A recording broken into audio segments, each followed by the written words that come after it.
يا أيها الناس اتقوا ربكم إن زلزلة الساعة شيء عظيم.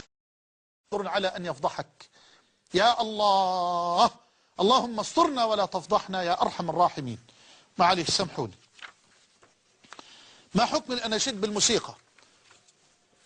هي ناقصة بلاوي، هي ناقصة فتن. ما بكفاية كده يعني فضائيات الفيديو كليب، ما هي يعني معكرة الدنيا كلها. حتى الأناشيد اللي هنسمع فيها يعني كلمات تحرك قلوبنا لله، وكلمات تحرك قلوبنا للجهاد وللجنة، حتى دي كمان هندخل فيها الموسيقى. أمدح النبي بالموسيقى، ده يليق يا أخي، ده يليق يا أخي. تمدح رب العزة بموسيقى وتمدح سيدنا النبي بموسيقى؟ ده قدر النبي عندك.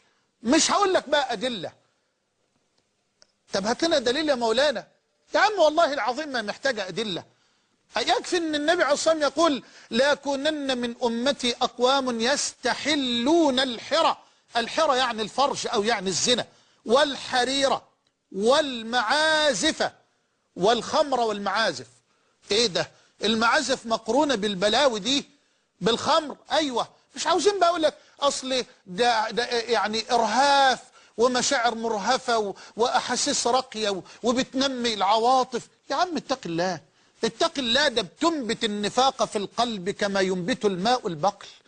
معلش انا مش عارف انا متوتر ليه ومنفعل ليه، لان يعني بغار على اولادنا وعلى بناتنا وعلى نسائنا. والله العظيم بغار، اقسم بالله اغار على نسائنا وعلى بناتنا وعلى اخواتنا. ما دي اختي ودي بنتي برضه.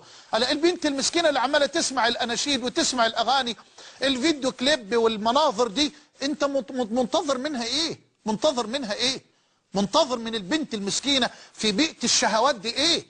انت عمال تحرك غرائزها وتستثير شهواتها، وكذلك الشباب المسكين اللي عمال يستثار في كل لحظة من اللحظات. ده ينتظر منه أن يكونوا من الأولياء.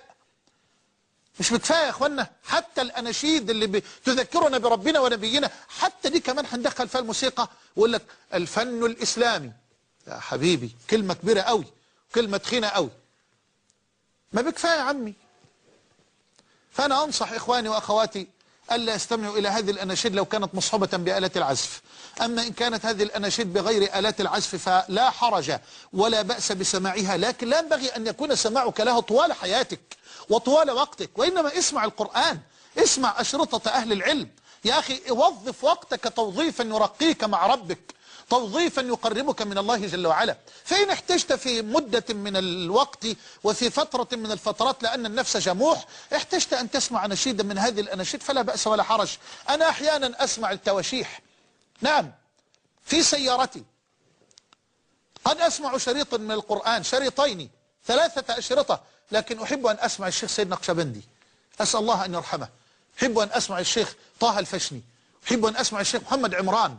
هؤلاء العمالقة الأساتذة، تواشيح جميلة، ابتهالات رائعة، ما دامت كلماتها منضبطة بضابط الشرع من باب الترويع على النفس، فهذا لا شيء فيه ولا حرج فيه. إنما بالموسيقى، أمدح النبي بالموسيقى، إنا لله وإنا إليه راجعون. اللهم ارزقنا التقى والعفاف.